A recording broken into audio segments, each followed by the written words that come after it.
Good morning. Good morning, everybody.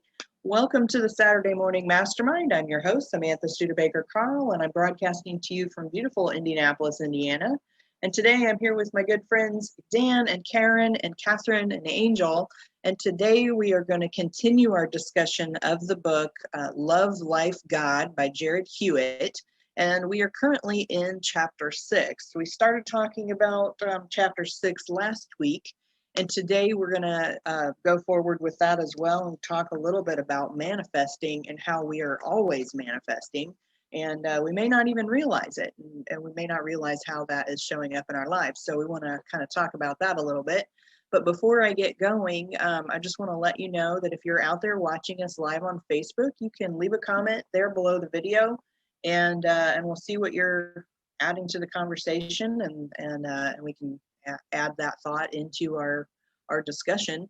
And then of course, like the video, and if you're watching this as a recording on YouTube, give us a like over there and subscribe to our channel so that you can get updated each time we upload a new video. Okay guys, go ahead and jump out, introduce yourselves, and then we can get our discussion going. Hi, I'm Angel Studebaker down here in Beaufort, South Carolina. Hi, I'm Karen Lohoff, and I live in Mesa, Arizona, and just moved into the heart of it. I was looking, and the population of Mesa is 437,000, and it's just to the east part of Phoenix, and it's pretty exciting to be on the 12th floor of a building and able to look out and see the view. Wow, that's awesome, Karen. This is Catherine Clement. Good to be here. Dan Sisek in Las Vegas, Nevada.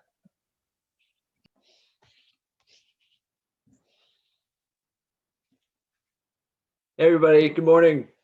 Great to be here. Hi folks. Jason Robertson, Tampa Bay, Florida. Hey everybody.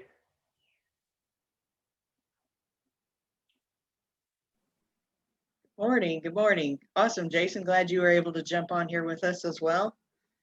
Perfect timing for knowing what to do when you got on here. Cool. And you're sounding good too. Nice and full volume compared to what you've been the past few times. So awesome. Awesome. Okay, so today talking about chapter 6 and manifesting. And I wanted to just kind of read a little section in here at the, well, it's not the beginning of the chapter, it's in the middle of the chapter. And they've been talking about this idea that we are all the same at the deepest microscopic kind of level. And I'm not even sure if microscopic is the right word for how small down they're talking about. It may be the atomic. I'm just not entirely sure. But basically what they're saying is that we're really, at that level, we're no different than a blade of grass. And and then everything is made from this substance that is teeny tiny tiny. So I mean, if we look at ourselves, or we look at the table or the computer or whatever, and we drill down far enough, or we look far enough down in a microscope, or I'm not even sure what device they use to see that small, but whatever device they use scientifically to see that small, we're all the same at that level. And the only thing that makes us different is they're suggesting that it's our consciousness or our energy or our just our manifestation of ourselves that creates this illusion that we're different. So I'm just going to read this little section here as to what they're kind of talking about after that suggestion. So it says, everything is energy. Your consciousness is not your body, yet your body is a manifestation of your spirit, which is consciousness. So then at the level of no separation, and we are not talking of the spiritual notion, we are speaking of beyond the atomic region. There is nothing that distinguishes you from anything other than your own perception. Your ego is a mechanism of this perception. Obviously, you have chosen to come here and experience being an individualized energy, yet your individuality is just an illusion. Science is beginning to discover what will inevitably lead to this remembrance on a mass scale. All are one. So then, and then Jason, or not Jason, Jarrad says, okay, so relate that to vibration slash frequency or potentiality. And it says, if a wave of potential with unlimited possibilities goes out into a system of consciousness such as yours, where beliefs and self-imposed limitation come into play, your beliefs will guide your frequencies to create in one way or the other. It is the story of manifestation. You have a desire, the desire expresses itself, and you manifest. Sometimes you manifest the exact thing for which you have asked. Sometimes you manifest a variation of your desire, and sometimes you manifest more desire. It is important for you to realize that even in not manifesting your desire, you are still manifesting. Often you do not see something show up. It slips under your radar, and you think, well, I must not be the creator. That is not the case. You are always creating. You are always the creator. Okay, so before we go forward on there, let's talk about this first part here, where they're talking about no separation, and that our consciousness is not our body. Your body is a manifestation of your spirit. What do you guys think about that idea of, we're just kind of manifesting our own kind of existence in this vast sea of atomic energy, if you will? What do you guys think about that?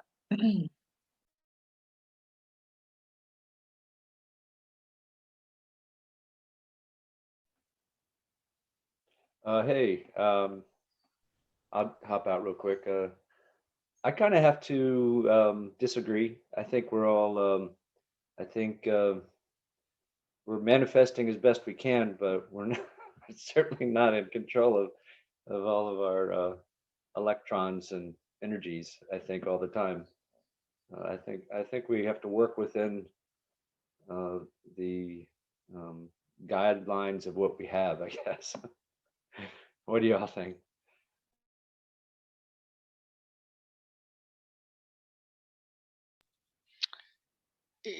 I'm still trying to catch up a little bit because I've missed last week, and I'm still trying to kind of get caught up because I've been busy a lot lately with some other things.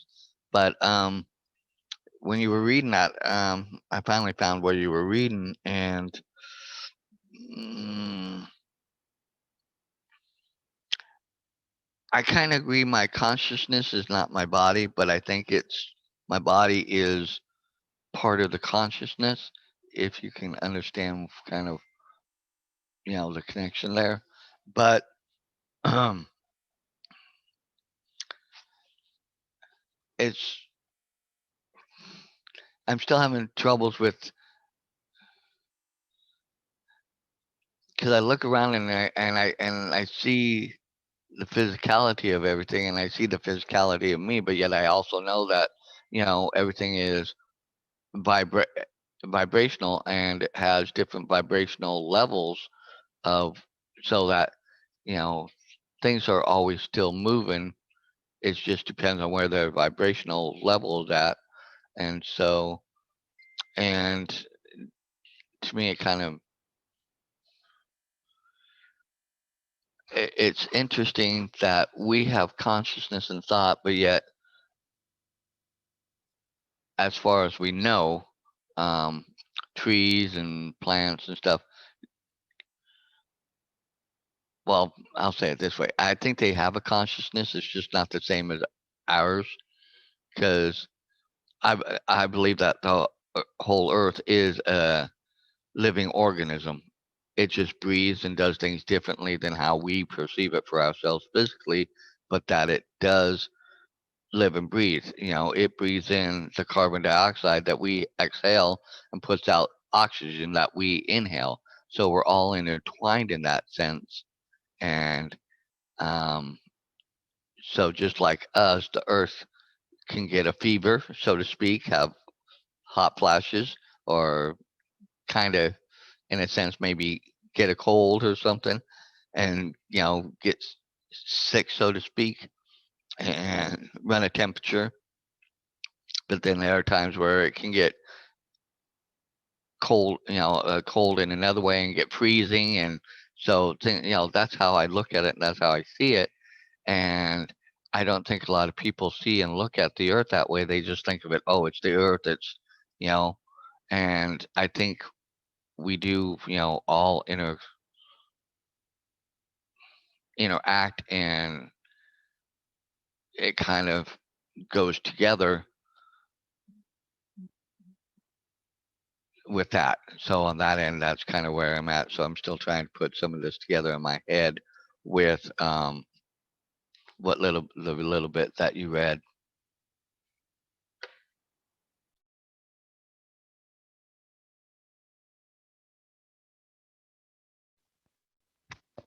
I have always believed that everything has consciousness since I was a child. I think a rock has as much consciousness as we do. In fact, more. But I would say half the rocks I've talked to are at a higher consciousness state than 99.9% of the people I've talked to. So, I don't know. I don't know how to explain it, and I keep going back to one passage in the I hope you guys can still hear me because I've switched screens now. I'm trying to find the passage in the book where it says that we're all, where did it go? It says we're all, so at the microscopic level, everything is the same frequency or vibration. And for lack of a better explanation, as desire is focused upon, the resonance of the vibrations and frequencies begin to change so that they make up whatever physical or non-physical aspect they are to become. And I think, I keep going back to that, and that's,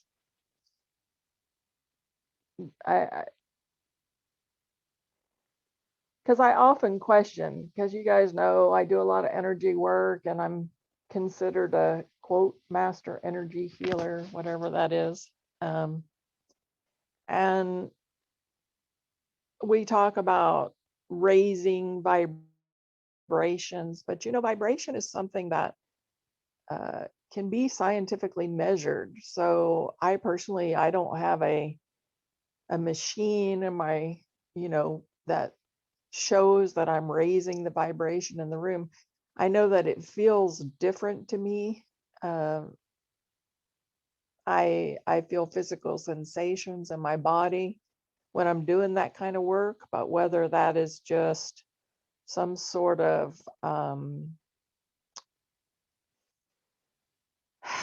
like you can think about being chased by a bear, or like if you're afraid of snakes or something, you could think about a snake, and it can send off signals in your body, even though it's not a quote, what we would consider a real situation at the moment. It's imaginary situation. It still can set off chemical reactions in your body. I mean, anybody is aware of this that knows anything about PTSD, and it can set off chemical reactions, which those chemical reactions definitely can change physical sensations.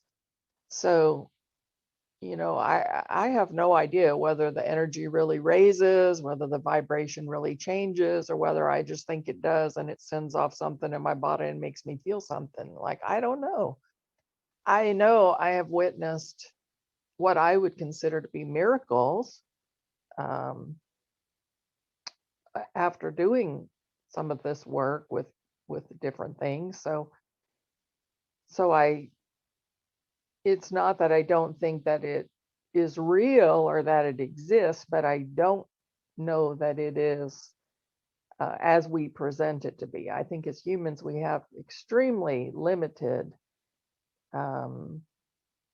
understanding of what's going on, and we have nothing to go on other than the stories that we've been told. And then when things don't match up to those stories, we kind of create different stories about those things. But whether any of that's true or not true, or, the way that we describe it, like everybody's talking about, raise your vibration, and we're going to turn the planet into a heaven. You guys know my thoughts on that. I don't think that's what this planet was made for. But, and I think, plenty of people experience heaven on earth every day. I do multiple times in a day. I'm in complete bliss and what I would consider to be heaven. And because we're everywhere at once, we're not just in one locality, because we're energy. So because we're everywhere at once, I don't think we can aspire to be somewhere else, really, if that makes any sense. That's kind of because we're already there. So we're never going to be anywhere other than where we're at, because we're always where we're at, right?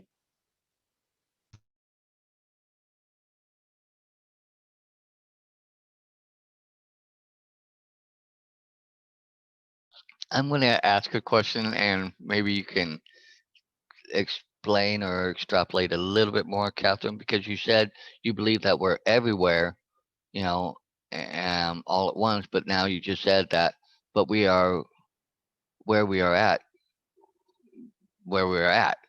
So what are you trying to say there? Because to me, it sounds contradictory what you just said. It's about our focus. We can't just be here if we're energy, because what contains the energy? If our energy was contained in our body, then we wouldn't have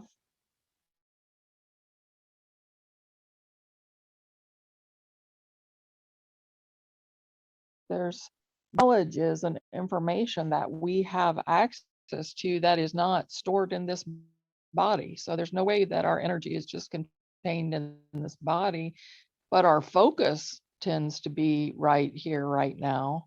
But I think we're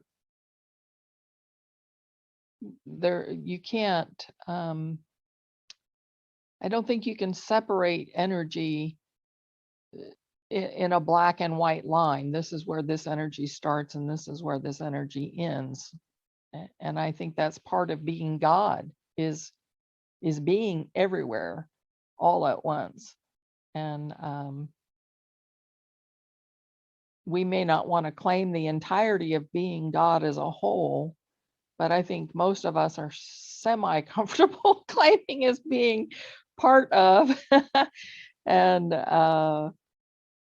because God is everywhere, then therefore we are everywhere if we're part of that.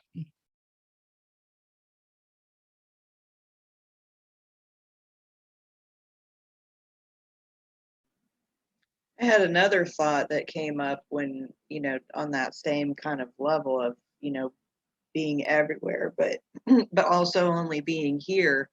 And I've had that thought a lot of times where uh, in my mind, I can travel to anywhere at any time, in any place, even in a place that I've never even been. I can travel there in like my imagination. And that always makes me wonder, because my brain doesn't know the difference between imagination and what we say so-called reality.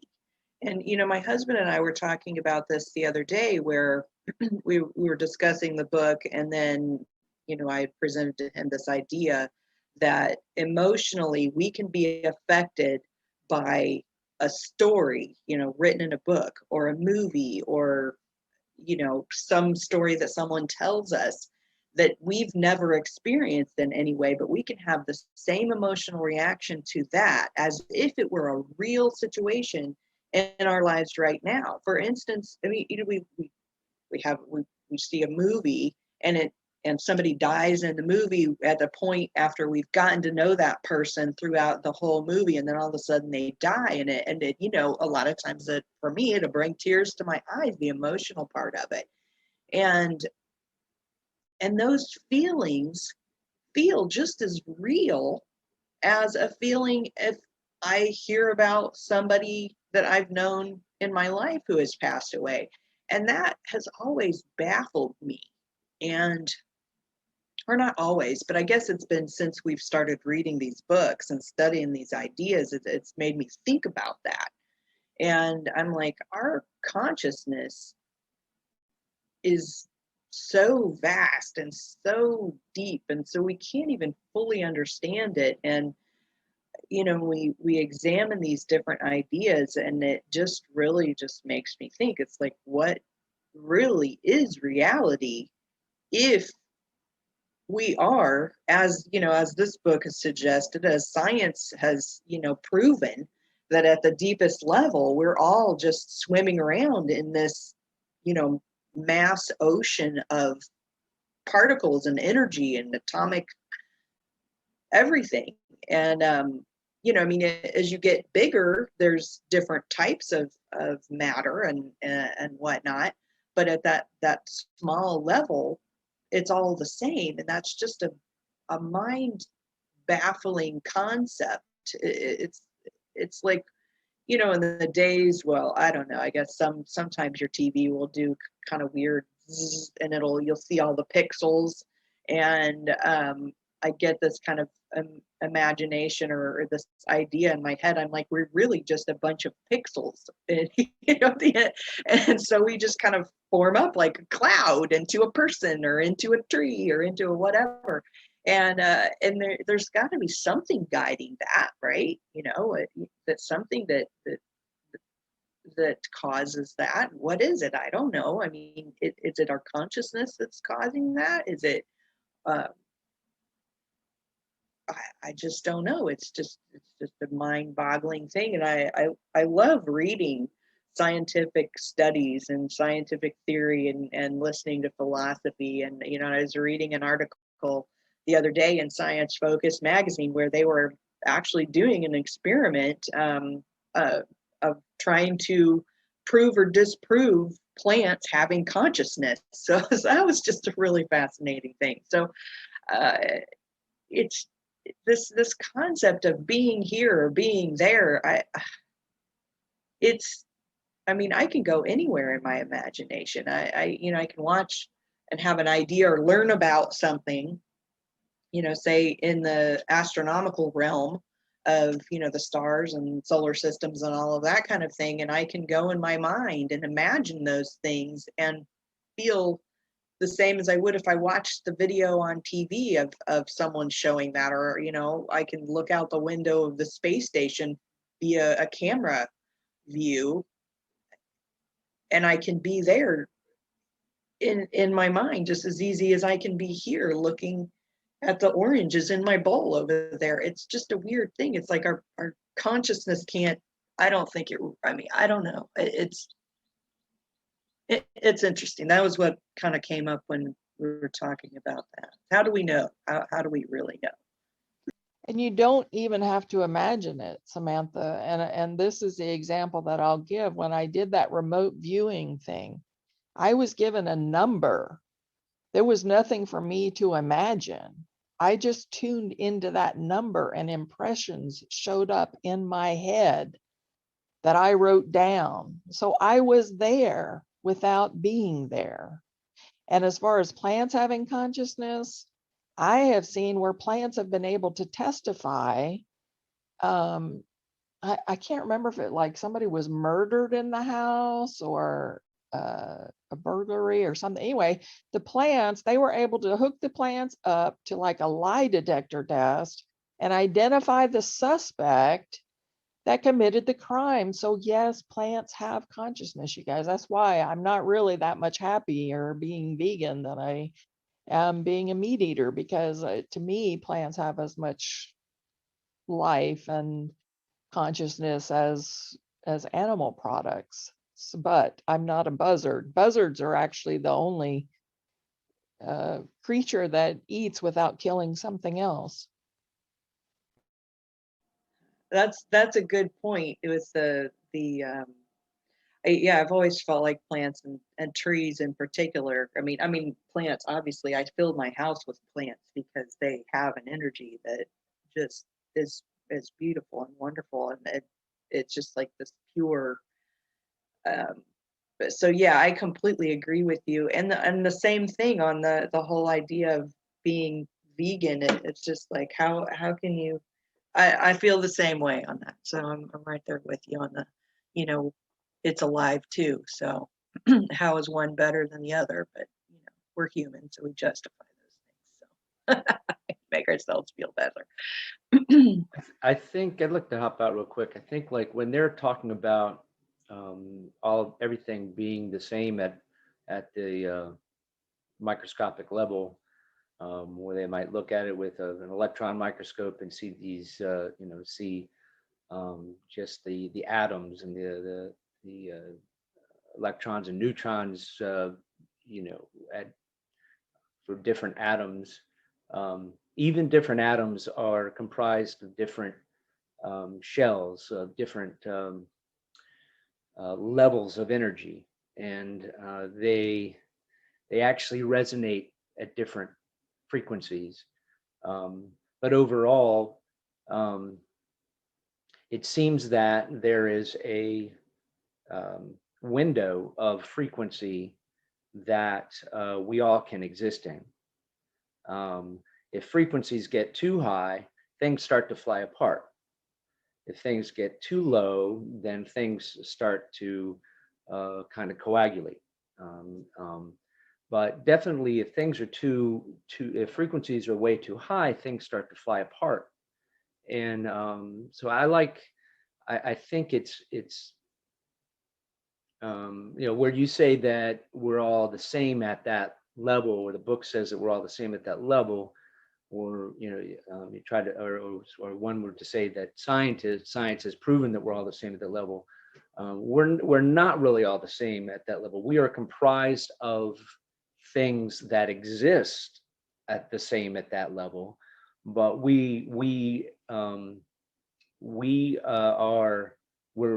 made up of those things, and we are a combination of those things in different ways.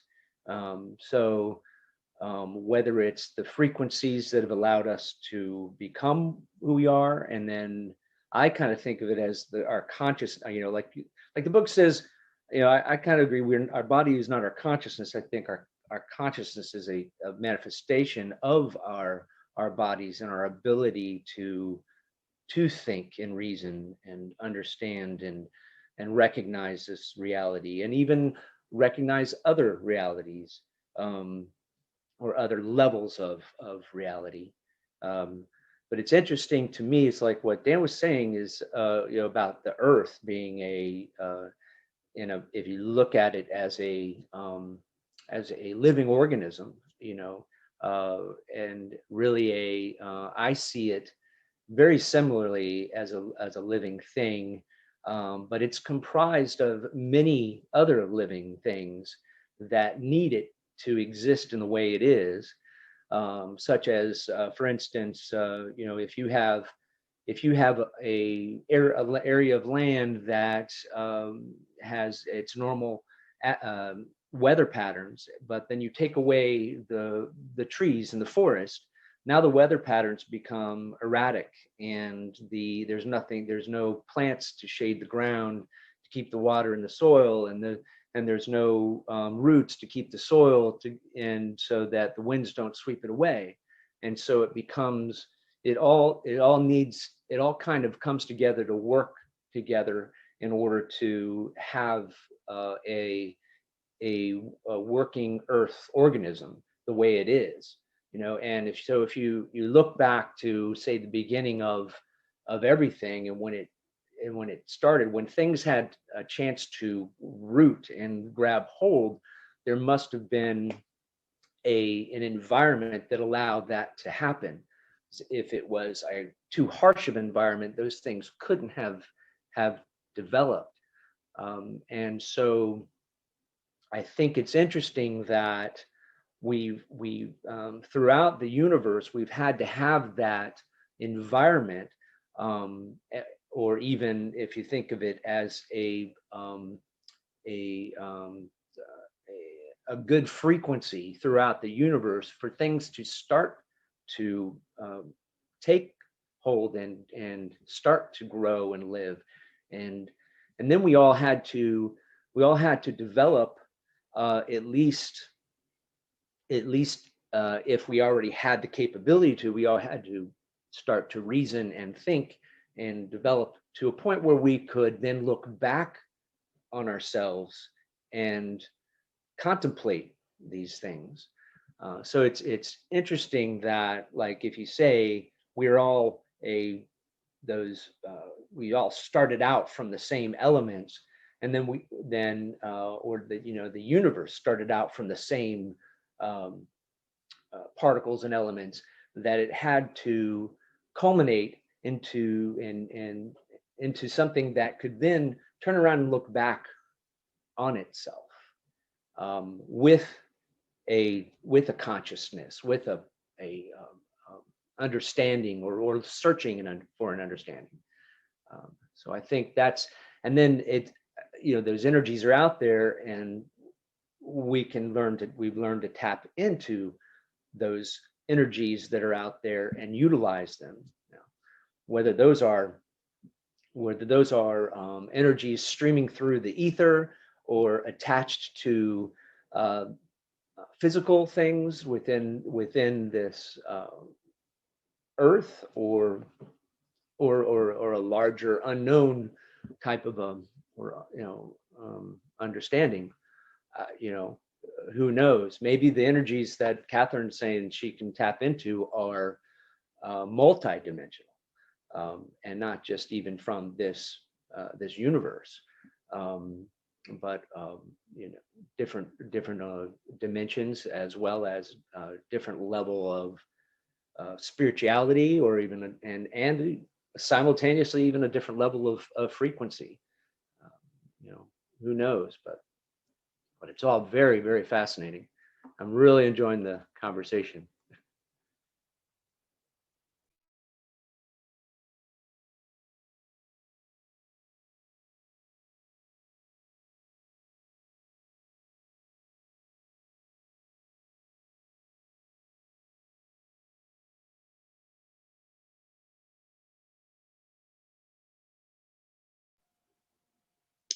I was thinking, what did I write down when you were talking, Jason?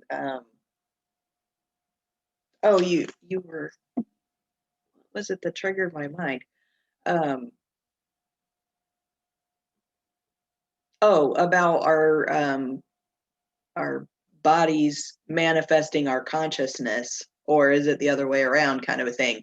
And I love reading sciencey stuff, right? And of course, they have this. Some scientists have this idea that our bodies are just like a biological, what do you call it? Just like a biological robot, basically, and that our brain neurons and all of that work just like a supercomputer, and and we are basically a sum of our beginning experiences and everything that we've absorbed, and we just have like this amazing supercomputer in our head, and that once that supercomputer is shut off, we don't exist anymore. And or they have this idea that maybe we can transfer all this information from our biological supercomputer brain into maybe someday what's the other idea, the silica, I don't know, the other substance, if robots are made out of a different type of substance, obviously, because all of computerized stuff's like silica based or whatever, is that suggestion that what'll be the difference if we create androids and their brain capacity becomes as much as large capacity as the human biological brain, and they can develop from being a newborn, not fully understanding everything, up to an adult that comprehends as much, if not more, than what we can, because their computing pattern may be even faster than our brains. So then it's like, okay, so then are they conscious? Are they alive? So it's just kind of interesting. That's just one thing that this whole conversation, and particularly what you just had said there for a moment, Jason, made me think of. And there's that question, it's like, are we inside the body, or is our body inside of us? Is consciousness more than just our ability in a brain, or is it, because it's like when we read the book Psycho-Cybernetics, and it was talking about all the brain functions and how everything works and what causes us to do things and what makes us think in certain ways and whatnot. And a lot of the books that we've talked about, it's all about brain processes and whatnot. But then we delve over into these other spiritual type of books, and we wonder, okay, is there more to it? And I think all religion is trying to answer that question. All science is trying to figure out, what's accurate, and then religion is trying to say, what happens before or after, or even in the human body. So it's all definitely very, very interesting concepts, and I kind of wonder how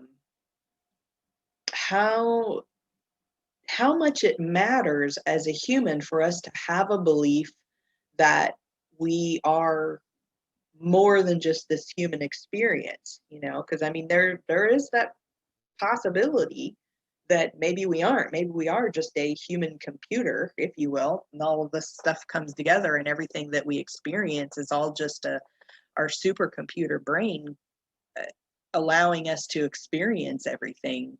And when it shuts off, it's done. Who knows?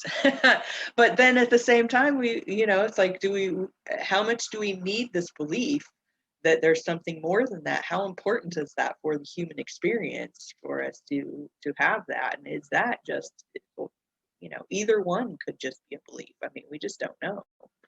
But it's fascinating thought either way.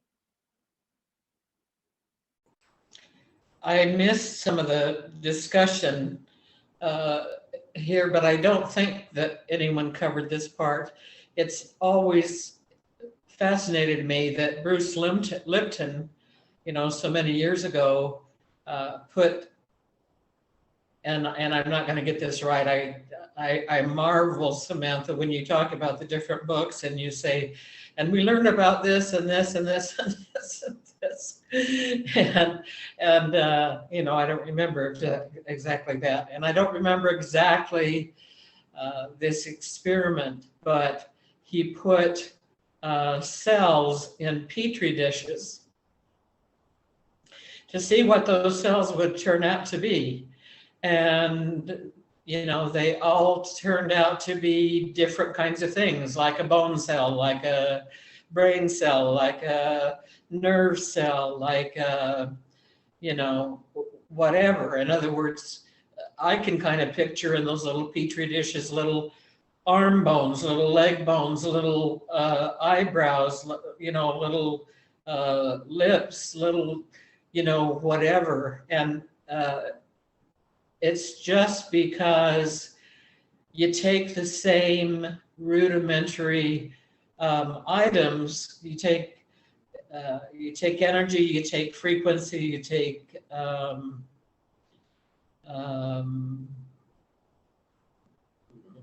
starts with a V. Anyway, vibration, and it's, it becomes different things. When you started to read the paragraph you started to read this morning, for whatever reason, my mind jumped back to my being in grade school. And, I could feel my legs. My legs are longer than than my torso, I guess. But now that I am, Dan, you're driving me crazy. Please stop. Anyway. Sorry, I'm entertaining my former roommate's daughter because I'm watching her. Oh, okay. Put a bag over your head. Let's see. um, anyway, it always interests me when something in this realm, in this experience, in this event is going on, and I have no idea how something else comes to play that was obviously a, a, an earlier part of my life, like my being in third grade or something like that, and having those skinny legs and those, you know, um, I I was a couple of days ago, I was walking through my apartment and I had really just left the other place, and I was thinking how sad it was for my friends that are still there waiting in line to go to the bathroom and waiting for somebody's shower to get over so that they can go to the bathroom. And, you know, how my thought was, I don't deserve this. And I thought, whoa, I don't want to be thinking like that. I want to, and I had just read this stuff that you were reading, Samantha, about we're manifesting all the time. You know, we may not be manifesting the hot red muscle car totally restored and gorgeous. We might be, you know, we're manifesting whatever it is that we're in, but we manifested it. And I want to recall that what I have now is something that I had dreamed about, envisioned, utilizing and enjoying. And, you know, it's possible for me to manifest some things that are really, really great. You know, I want to get to where I'm doing that more and more often and paying greater attention to what I'm doing.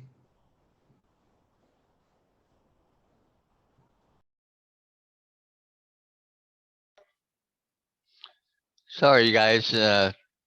I'm babysitting, so the girl I'm watching woke up. So, but anyway, but I've been listening and trying to keep up with. Going back to a little bit what you were just talking about, and I'm sorry, Karen, I did not mean to do that to you.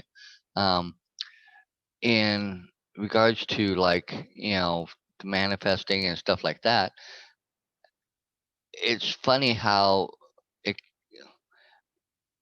we focus on manifesting the good, but we don't realize how we manifest the bad sometimes too. Because like yesterday, I went to go see about getting my tires rotated because I knew that I always forget to do that. That's one of the things I forget to do on my car. I just don't think about rotating my tires. But when I got there, he basically said, he could rotate it, but it would not be good because the back tires were still really decent shape, and how they do it, I guess, would have put the back tires on the front and the front tires on the back or something, and it would have made the uh, not would not have been good and not made my car as safe as even as it was right now. And basically told me it would be better to buy two new front tires. And it's like, well, I really was not planning or manifesting or you know wanting to buy new tires, but I went ahead and did it because of the fact that um, I'd rather be safe and not put any more. And but it was also like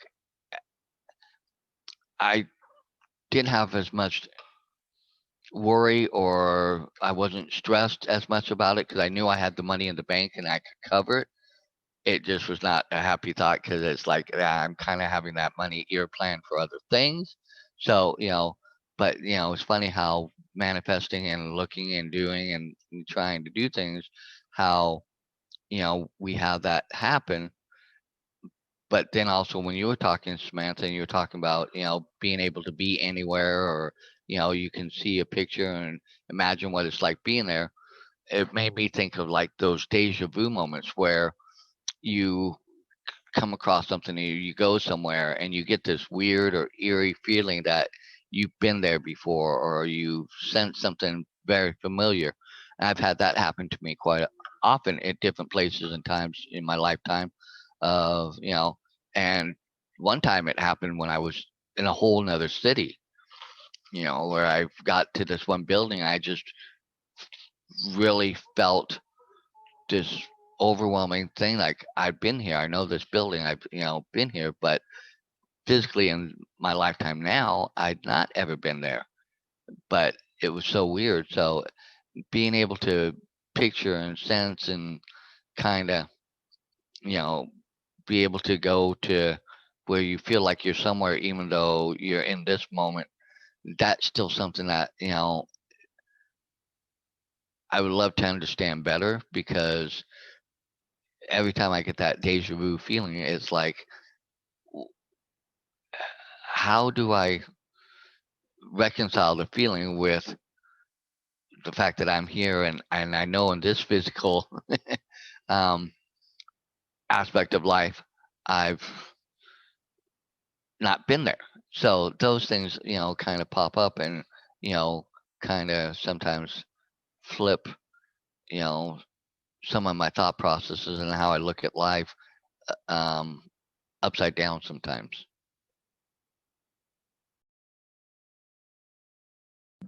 I had a couple things to kind of add to the deja vu thing. I get deja vu a good amount too, and sometimes, or I'd say most of the time, it's I mostly remember it from dreams that I've had, but instead of it being like a regular dream, it's like a really vivid dream that I'll have. And then when I get to the moment, I'm like, wait a second, like this feels so familiar. And then like I'll remember my super vivid dream, and it could be like months that's passed or something like that I'd be like, oh yeah, but I also maybe think that it's like, I don't know, maybe you were actually there in the vivid dream, because I've also noticed that there's sometimes things that are slightly different, that maybe there's not exactly people there that were in the dream, something like that, but maybe it was just like a different reality type deal that you traveled to in your dream, and that's why it felt so vivid. Maybe that's what our vivid dreams are, or is our consciousness either traveling to a different dimension or a different reality, possibly.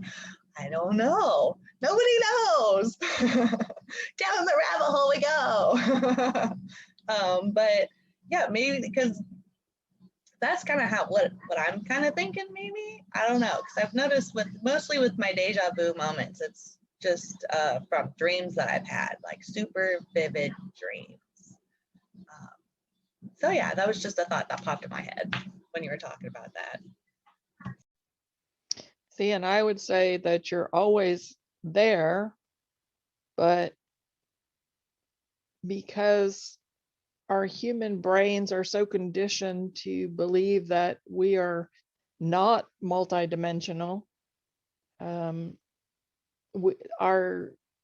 our sake, our brains divide those experiences into what we call dreams, when actually we're just there, but we can't handle that. So it breaks it into these dream times so that we can say, oh, we had a dream about that. And oh, this feels so familiar. I've been here before. Well, that's because you're there all the time, but you just are focused where you're focused at the moment, which makes that other thing seem like a separate thing, when really none of it is separate.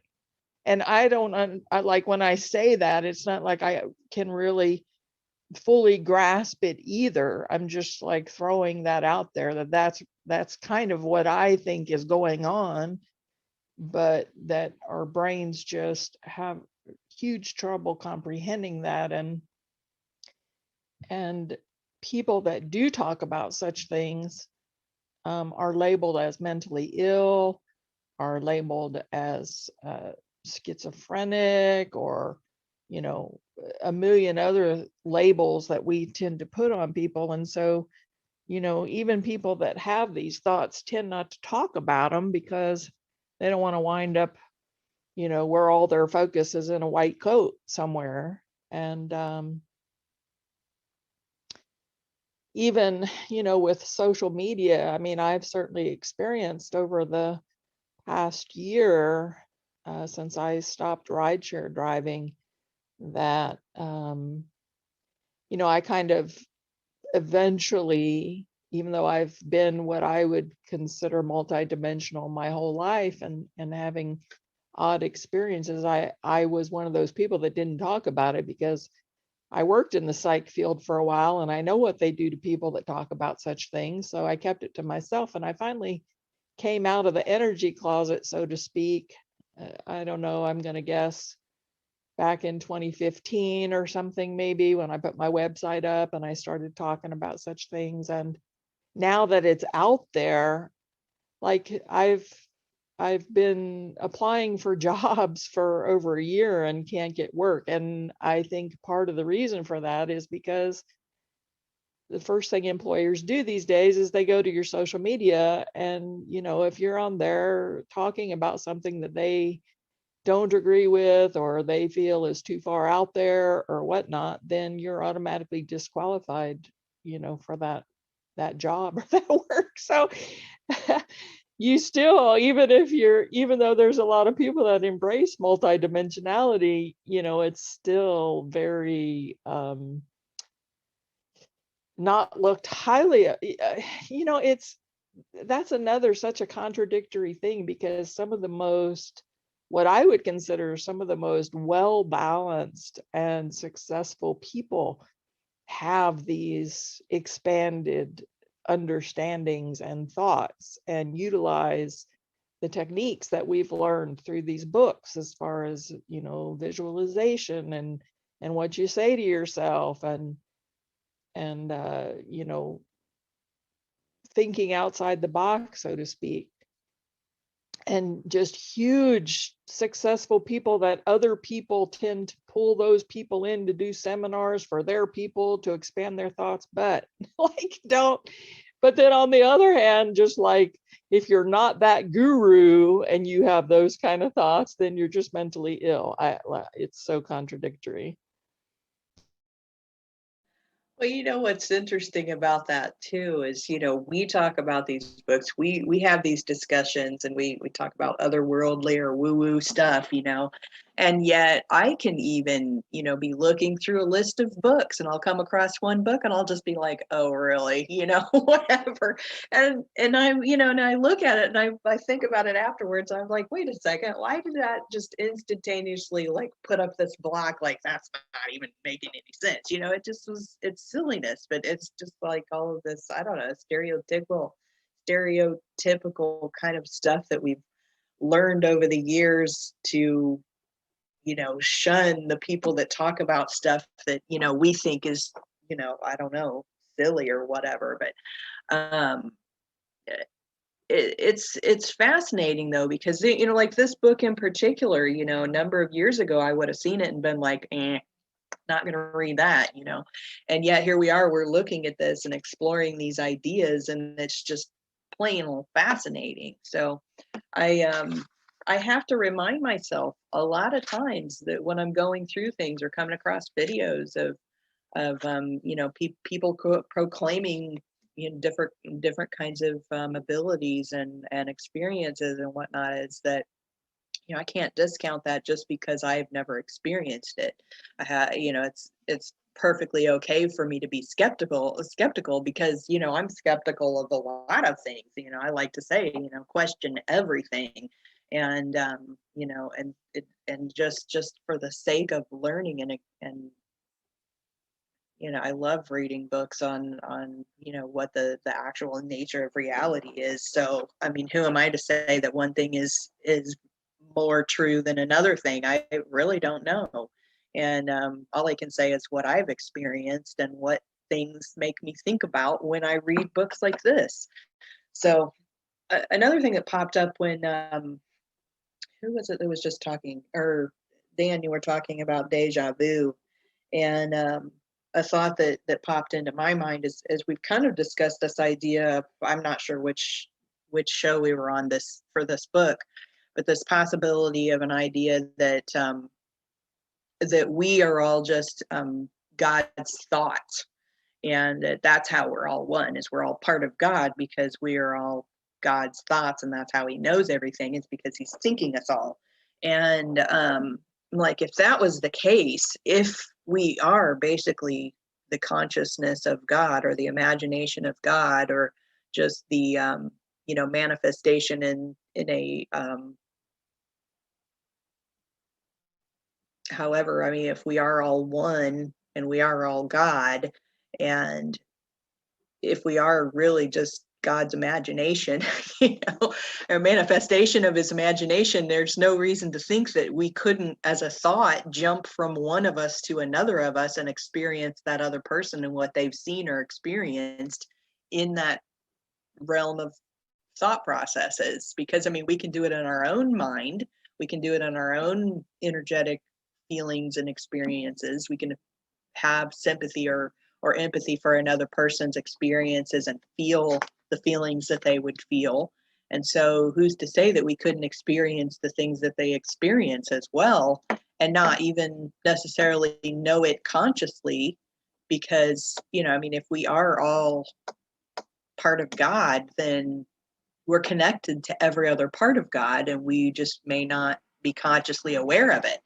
And there's obviously a purpose in that we are all separate, so that we can stay focused. Otherwise, it would just be a constant barrage of everything all at once. And how can we know anything if everything is happening at once? So we have to be focused in this experience in order to experience it. So I don't know, that was just kind of my thought. But we're at the top of the hour, guys. So if you want to share a final thought, and then we'll wrap up for today. We can continue this conversation next week too. I'll be first. I'm going to jump on and say, sorry, I was a little in and out today, pulling double duty. So I'm doing the best I could. I love you guys all. I'll see you guys later. I'm going to jump off so I can get her some food and then get her ready to go for her tumbling. So talk to you guys later. Next week, hopefully things will be normal and my life will be normal again for a little while. And I'll see you guys later. Bye, Dan.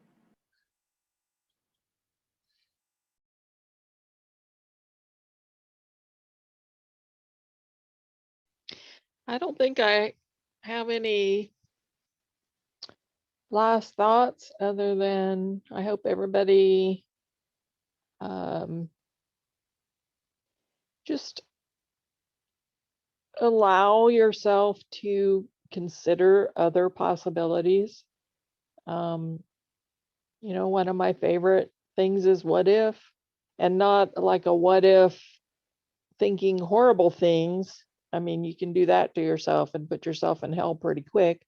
But like, what if, and what are the amazing possibilities? And Karen, I think you absolutely manifested that new place that you're in, because, and I do think that we're always manifesting, whether we realize it or not. I think that is the nature of creation, period.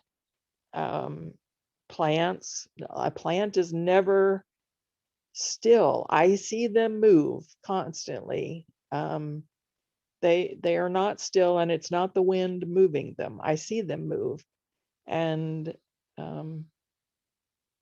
nothing in creation that we know of is completely still, and neither are we. And so I think we are always creating, and I think that's really obvious to us, whether we want to admit to it or not.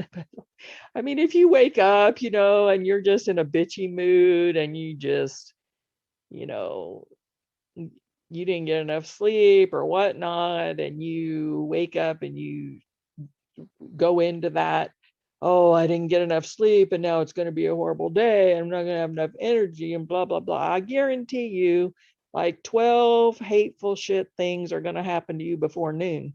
Like, that's just the way it works. And anything that comes across your plate, this happened to me the other day, Samantha knows, because I reached out and vented to her, and it really had nothing to do with that situation. In the end, it was that I had so many other things piled up on top of me that when that thing hit, that was just like, that's it, and so, but that was all my own doing that day. And I had to break that cycle because I recognized it for what it was, thank God, because I've done enough of this work that I know that I'm creating that shit. And so I had to break that cycle, break that thinking, go flip, do something else, you know. And so just consider that everything you know is not right. And that's a possibility, that everything you ever learned is probably, you know, a portion of the truth. And I don't know when or if we ever get to figure out the total truth, because I don't know if we're always in a place where we think that we're not everything, you know, sort of thing. I don't know if we just are always uh, in that place where we think we don't know everything, or we don't know everything because we shielded it, or it's being shielded.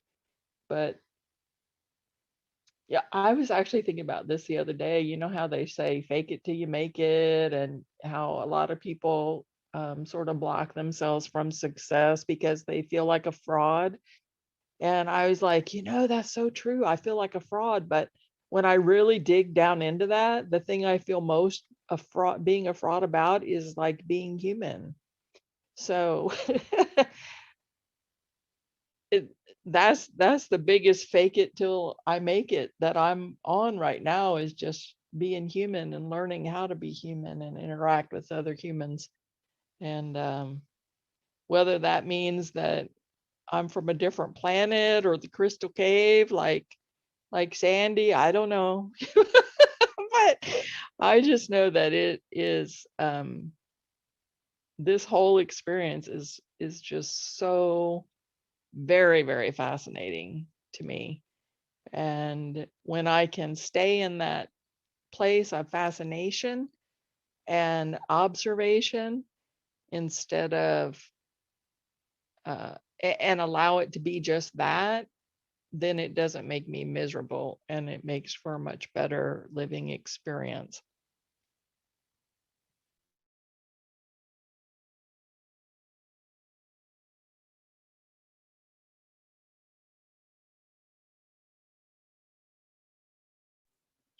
I'll hop out real quick. I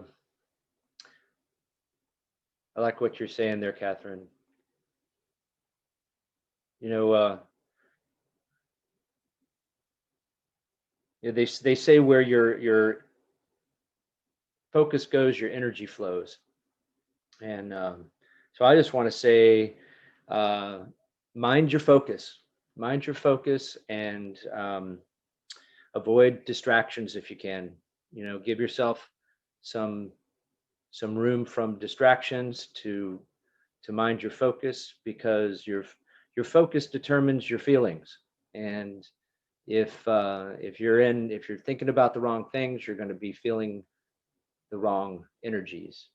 Um, and I think a lot of us will have that issue where you kind of get stuck in a mode, you get stuck in a feeling, you get stuck thinking about certain things, and you don't really uh, take a moment to mind your focus and snap out of it. You know, get going on something else, focus on what you need to focus on. Um, you know, like Catherine was saying, you know, fake it till you make it. Well, you know, it's all perceptions. You know, you may look at somebody who looks like they're doing great, and you think, well, that's the way somebody who has manifested in their life, or is someone who is you know, they just got everything perfect because that's the way type of person they are. But another mentor of mine said, and you probably haven't heard this, but that every master was once a disaster. Before they were a celebrity, they were a nobody. Before they were a international speaker, or a pro athlete, or, you know, they were nobody. They were failing. You know, Michael Jordan failed a bunch of times. You know, Edison failed a bunch of times. You know, everyone has been a failure. And so don't let your perception of the way they are once they have been successful, get you down. And just know that, know that you're right where you need to be. We're all, it's great. I think it's great, Catherine, to be open to understanding of other things. But for me, I think you have to pull it back to all into a grounded level, to work with what I have and mind my focus to make sure I'm making progress on the things that I need to make. You have a task in front of you, get that done in a timely manner, new projects, new clients, new opportunities to move forward. Being able to juggle all that and then see new opportunities and have our focus in the right framework so that we can recognize things and act on opportunities. Take every opportunity as quickly as possible and do everything you can. And I'll end with something I heard. I think I heard on TV. It was this young kid on TV, and he said, and he summed it all up. If there's something that you some part of it all up.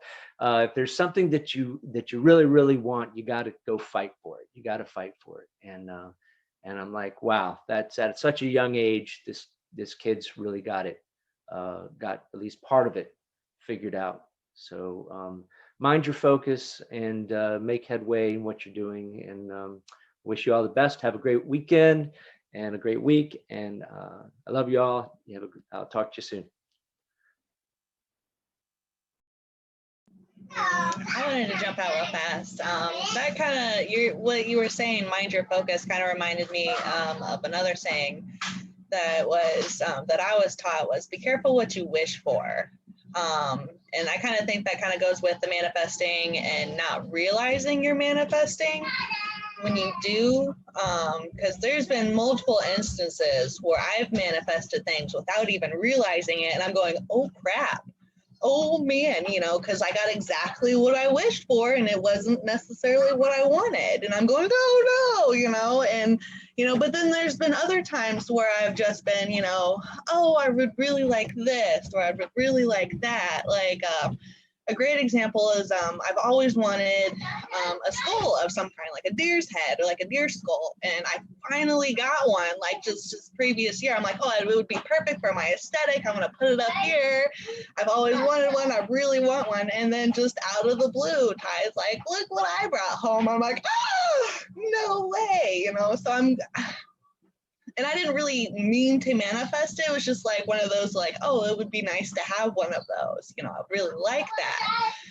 But then there's been other instances where, I've been like upset about something and I wanted to change. And I'm like, I just did it. I'm like, this is ridiculous. And I get into a little rant in my head and I get stuck into it, and I would be really wanting something to happen and I would, just be venting about it to myself or something like that. And then the next thing I know, it's actually happening. I'm like, oh no, I didn't mean, that wasn't what I wanted. I was just upset and I just wanted to rant about it and stuff. And it actually came to fruition. And I'm like, oh man, that's, oh, whoop. Oops, kind of thing, so it's always like kind of reminding me of, just, be careful what you wish for, hang on, buddy. You got to be careful what you wish for. You might get exactly what you asked. So kind of one of those. And being a young age, I didn't really understand it. But now that I got older, and it's definitely making sense. It was kind of more of like a metaphor when coming into like manifesting and things of that nature, and intentions as well too. Be careful with your intentions. But yeah, I just kind of wanted to add that. Just kind of really made me think of that.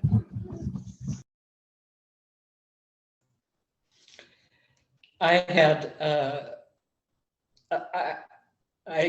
I kind of keep needing, I guess, these experiences.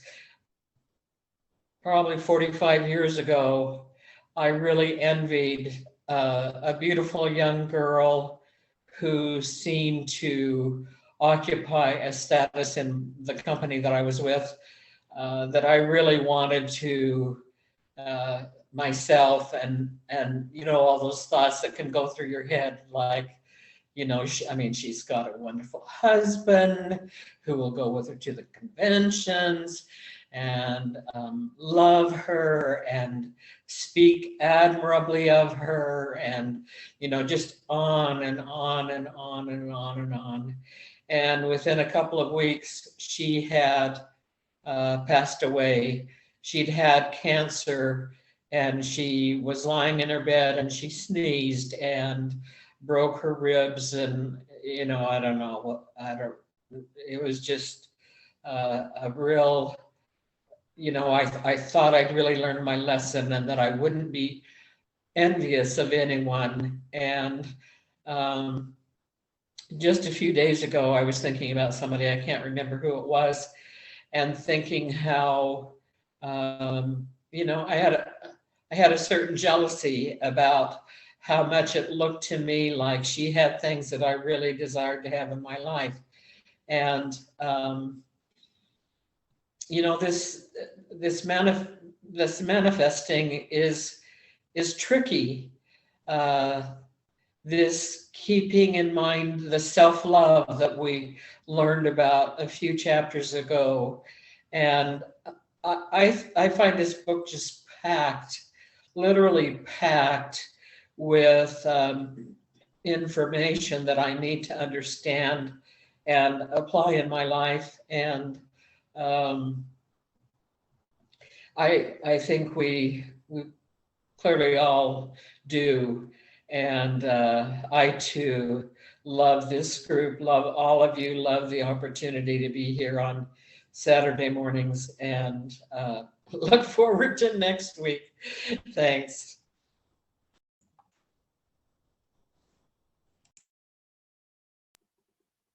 Everybody has so many great things to say on this subject, and this whole idea of that we're always manifesting in one way or another. I mean, we're moving through space in what seems like time, or we say it's time, or whatever it is. We're just kind of moving along and having experiences and formulating beliefs and thoughts about those experiences, and then also using our imagination, if you will, to create what we think that we want and formulate ideas about what we think we want.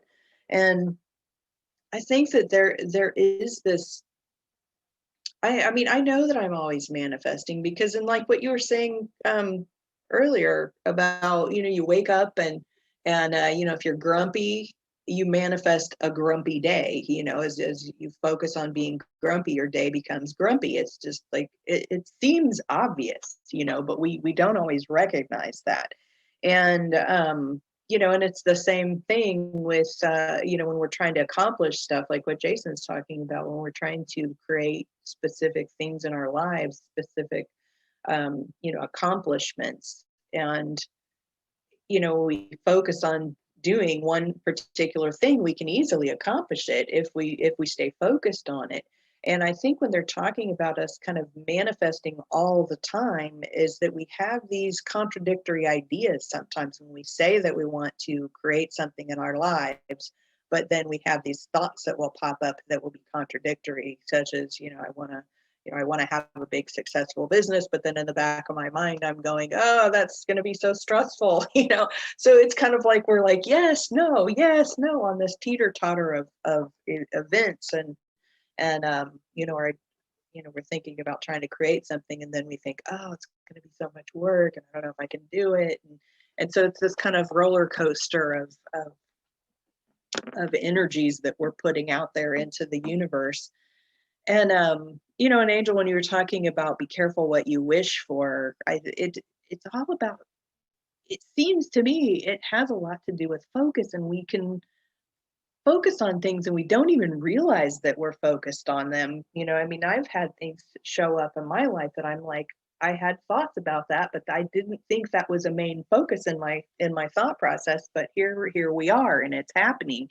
And and for instance, as an example, when I was thinking about, we've been trying to buy a property now for, like a year. We've been searching for properties. And one of the thoughts in my mind is I got to make sure I have enough space so that, if, my mom or my dad need a place to go because they can't take care of themselves, then I have the space for them. Okay. Well, I didn't get the house, but I got my dad staying with us for a while, because he needed us.